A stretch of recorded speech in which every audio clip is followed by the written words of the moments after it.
இனிய ஆசிரியர் நண்பர்களுக்கு அன்பான வணக்கம். இப்போ பேப்பர் 1 பேப்பர் 2 டெட் எழுத போகிற ஆசிரியர்களுக்கு என்னுடைய வணக்கம்.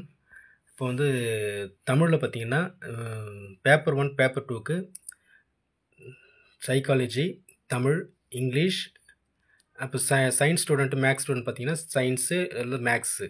அதேமாதிரி English, Tamil, social science students பார்த்திங்கன்னா Tamil, psychology, English, social science ஒரு 60 கொஷின் அதுமாதிரி வரும். எல்லாத்துக்குமே தமிழ் முக்கியமாக ஒரு 30 கொஷின் தமிழ் கண்டிப்பாக வரும்.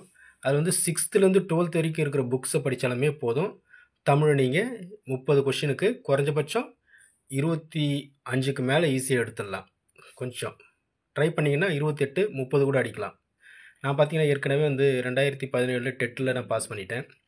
அப்புறமா 2019 டிஎன்பிசியில் குரூப் 4லேயும் பாஸ் பண்ணியிருக்கேன்.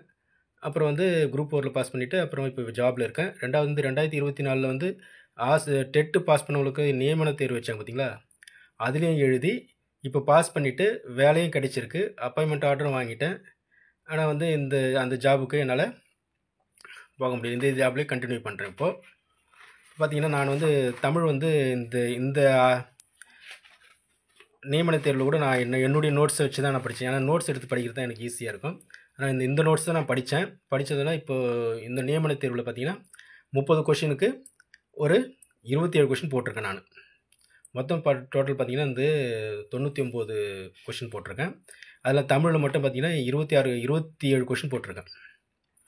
மேக்ஸிமம் நான் நோட்ஸ் எடுத்ததுனால டிஎன்பிசி படிக்கும்போது நோட்ஸ் எடுத்து வச்சுருந்தேன். அந்த நோட்ஸே நான் திருப்பி படித்தேன். வேறு எதுவும் எந்த புக்கும் படிக்கல, இந்த நோட்ஸ் தான் படித்தேன். இப்போ உங்களுக்கு பேப்பர் 1 பேப்பர் 2 அப்புறம் பிஜிடிஆர்பி எலிஜிபிள் டெஸ்ட்லாம் எழுதி பார்த்தீங்களா தமிழ், அவங்களுக்குலாம் நோட்ஸ் வேணும்னா நான் எழுதியிருக்க நோட்ஸை கூட நீங்கள் யூஸ் பண்ணிக்கலாம். டிஸ்கிரிப்ஷனில் காண்டாக்ட் நம்பர் கொடுத்துருக்கேன். நீங்கள் டிஸ்கிரிப்ஷனில் காண்டாக்ட் பண்ணிங்க நோட்ஸ் வாங்கிக்கலாம். இப்போ பார்த்தீங்கன்னா 6th பார்த்தீங்கன்னா 3 இயல் எழுதியிருக்கேன்.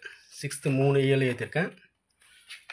மொத்தம் 3 யூனிட்டு, 3 இயல்கள், மொத்தம் 9 யூனிட்டு 6th எழுதியிருக்கேன். வரிக்கு வரியாக எழுதியாச்சு, நீங்கள் புக்ஸே பார்க்க தேவையில்ல. அதே மாதிரி இப்போ 7th பார்த்திங்கன்னா 7th அதே மாதிரி தான் வரிக்கு வரியாக எழுதியாச்சு. இந்த நோட்ஸ் எழுதுறதே கிட்டத்தட்ட ஒரு 6 மாதம் கிட்ட ஆயிடுச்சு. இப்போ நீங்கள் இந்த புதுசாக புக்ஸ்லாம் தேடி படிக்கிறதுக்குலாம் ரொம்ப கஷ்டமாக இருக்கும். இந்த நோட்ஸ் கண்டிப்பாக படிச்சிங்கன்னா உங்களுக்கு ரொம்ப யூஸ்ஃபுல்லாக இருக்கும். ரொம்ப ஈஸியாகவும் ஷார்ட் டைமில் ஈஸியாகவும் முடிச்சிடலாம். நான் இந்த நோட்ஸ் படித்து தான் நான் இந்த எக்ஸாமில் போன நியமன தேர்வில் எஸ்டிஜி எக்ஸாமில் 27 கொஷின் போட்டிருக்கேன் தமிழில் மட்டும். அது இல்லாமல் என்கிட்ட சோசியல் சயின்ஸ் இருக்குது, ஹிஸ்ட்ரி, சோசியல் சயின்ஸில் ஹிஸ்ட்ரி இருக்குது, ஜாகிரஃபி இருக்குது. உங்களுக்கு வேணும்னா டெட்டுக்கு தேவைப்படுதுன்னா உங்களுக்கு வாங்கிங்க. இப்போ 7th அதேமாதிரி 8th அதேமாதிரி தான். புது புக்கு தான், அது புது புக் வச்சு தான் எழுதியிருக்கேன். இது என்னுடைய இது தமிழ் கவிஸு ஹேண்ட் ரைட்டிங் நோட்ஸ்னு என்னுடைய காண்டாக்ட் நம்பர். இது என்கிட்ட தான். இது உங்களுக்கு வேணும்னா பிடிஎஃபாக நான் தருவேன், நீங்கள் அதை ஜெராக்ஸ் எடுத்து போட்டு யூஸ் பண்ணிக்கலாம். எழுத்து ஃபஸ்ட் யூனிட்டு, ஃபஸ்ட்டு இயல், 2 இயல், 3 இயலும் முடிச்சிட்டாச்சு. பாருங்கள், நீங்கள் புக்ஸு கடையில் 6th-லேருந்து 12th வரைக்கும் புக்ஸு வாங்கி 3 இயல் வாங்கி அதை நோட்ஸ் எடுத்து படிக்கிறதுக்கெலாம் டைம் ஆகிடும். இந்த 3 மாதத்தில் இடைப்பட்ட இந்த 3 மாதத்தில் நீங்கள் டெட்டில் தமிழை பொறுத்த வரைக்கும் இந்த நோட்ஸ் படித்தாலுமே கண்டிப்பாக 25+ தான் எடுக்கலாம்.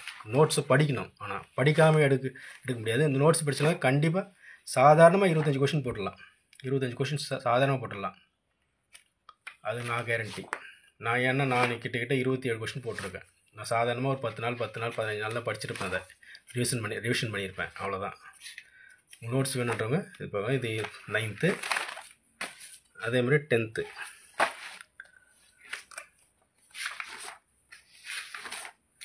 10th